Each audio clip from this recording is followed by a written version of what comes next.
अरे संसार का हाल हमने देख लिया है। कुछ नहीं, संसार में शुरू में तो यही शिक्षा दी जाती, चाहे शिक्षकों के माध्यम से दी जाए कि अच्छे बनो, अच्छाई करो, अच्छे चलो। और ये शिक्षा देते ही कोई उन पर चलना नहीं चाहता, अच्छाई की कदर तो करते ही नहीं लोग।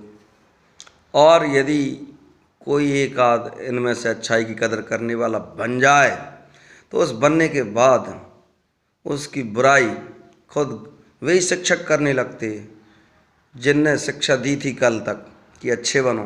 अब वो जो अच्छाई जो चीज़ें दी गई हैं सत्यता आदि की उपहास करते हुए वे ही मिल जाते हैं जो शिक्षक स्कूलों में पढ़ाते हैं।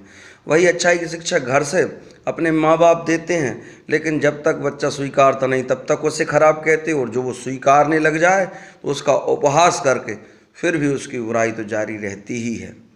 और यही समाज में भी जब उसे अच्छा बनने को प्रेरणा तो देते रहते, लेकिन ज्यों ही वो अच्छाई पर आमादा हो जाता है तो उस वक्त से ही उसकी निंदाएं प्रारंभ कर देता है इसी समाज का एक वर्ग।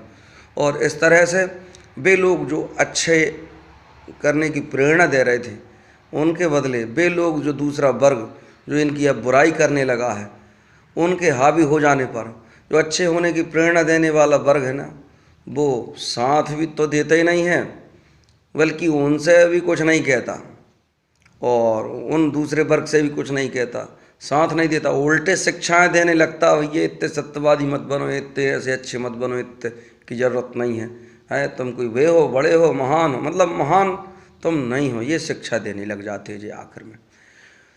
तो फिर कुल मिला के सारा संसार इस ढंग से देखा जाए तो बुराइयों से ही रचा पचा और सब तरह से ऐसे ही दिखाई देगा।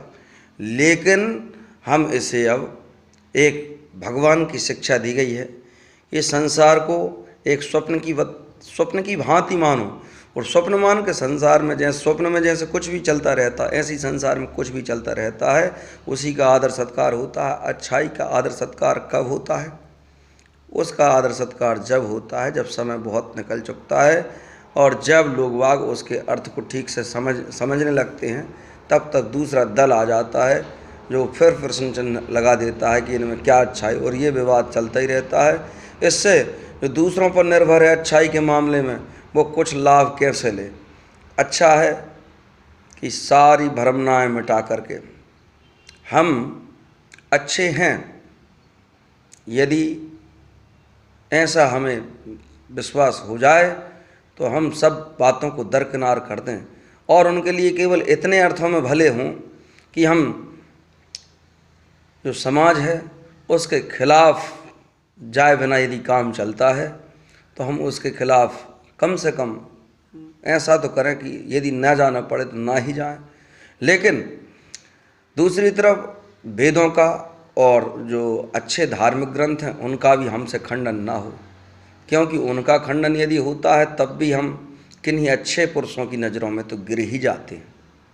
इसलिए हम हमारे माध्यम से वेद का आदर और उन सारी पद्धतियों का आदर हो जो अच्छाई को लेकर के हैं, उनका हमारे द्वारा तिरस्कार ना हो, ये सबसे अच्छी बात समझ में आ रही। और फिर जब उनका निरादर ना हो, समाज तक का निरादर ना हो पाए हमसे, ऐसे बीच के रास्ते से हम निकल के चलें।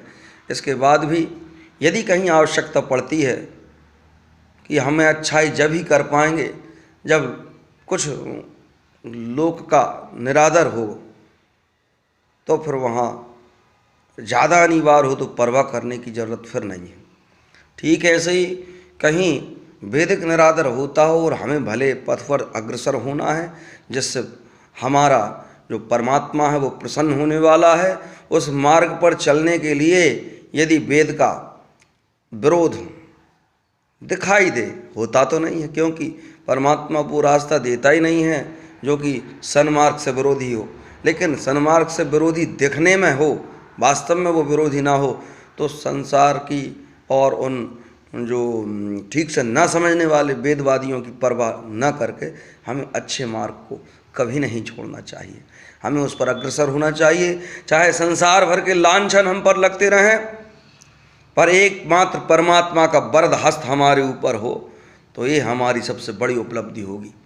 ऐसे परमपिता परमात्मा के मार्ग पर हम अपने को प्राणपण से न्यौछावर करना सीख गए तो हमें क्या परवाह कि हमारा नाम हो रहा है अथवा हम बदनाम हो रहे हैं, हमें संसारी संपत्तियों का फायदा हो रहा है अथवा नुकसान हो रहा है। कौन सी संपत्ति, जिसे कहते हैं उस संपत्ति के बिना काम नहीं चलता, लक्ष्मी की कृपा के बिना ये आती नहीं और उसके बिना हमारा काम नहीं चलता, ये कहते हुए पाए जाते लोग। वे ही जो कहते थे लोभ मत करो, अब कहते हैं ये बात कि उसके बिना काम नहीं चलता। तो इनसे हमें मालूम हो कि भाई संसार की संपत्तियों को नश्वर कहने वाली बातें वेदों में पुराणों में अधिकांश मिलती हैं। तो इनका हमें क्या करना है, सदुपयोग करना है। तो ये सारी संपत्ति ठीक चाइना माल की तरह है, तुरंत में काम देगी और फिर उसके बाद दगा देगी। तो ऐसी दगेबाज चाइना माल की तरह चीज़ों से हमें सावधान होकर के हमें अपने विश्वसनीय परमात्मा, अपने केंद्र, अपनी आत्म तत्व, अपने जीवंत शक्ति की ओर मुड़ना होगा। और ये जो हुआ ये हमें, यदि हम जीवंत शक्ति की ओर मुड़ गए तो ये सब ऊहापोह लाभ हानि, जीवन मरण, सुख दुख सारे के सारे हमारे जीवन से ध्वस्त हो जाएंगे। और ज्यों ही ये सारे प्रपंच ध्वस्त होंगे, वो स्वप्नवत जो जगत था उससे हम मुक्त हो जाएंगे, हम जागृत हो जाएंगे, हम जाग जाएंगे। ध्वस्त होते जो सत्य है वह प्रखर हो उठेगा और उसके लिए हम जो है अनुभव करेंगे। इसे किसी व्याख्या से नहीं बल्कि अनुभूति से जाना जाता है।